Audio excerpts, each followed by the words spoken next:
ஒரு மனுஷனுக்கு 4 நிலைமைகள் இருக்கலாம். ஒண்ணு கவலையில இருக்கலாம், அல்லது எதிர்காலத்தை குறித்தான பயம் இருக்கலாம். 3வது இதை 2ஐயும் விட்டுட்டு நோயிலே இருக்கலாம். சக்கம் அப்படின்னு சொன்னா நோயிலே இருக்கலாம். சில நேரத்துல எதுலையாவது போய் வலுவா மாட்டி, அல்லது இவர் மாட்டாட்டியும் அந்த சூழலை இவரை மாட்டி விடலாம்.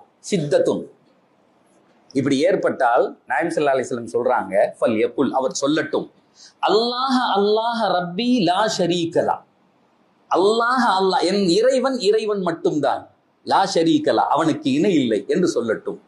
அப்படி சொன்னால் பெருமானார் சொல்கிறார், என்ன தெரியுமா நடக்கும் அவனை சுத்தி? உடனே அந்த கவலையும் அந்த நோயும் அந்த அழுத்தமும் அங்கிருந்து எடுக்கப்படும். அதற்கு நேர்மாறான மகிழ்ச்சி தரப்படும். ஒரே ஒரு துண்டு அல்லாஹ் அல்லாஹ் ரப்பி, இதுல என்ன கஷ்டம் வந்துட போகுது? ஒரு தடவை சொல்லி பார்ப்போமே. சார் எழுதி வைத்துக் கொள்ளுங்கள், கேன்சர்னு சொன்னாலும் போகும்.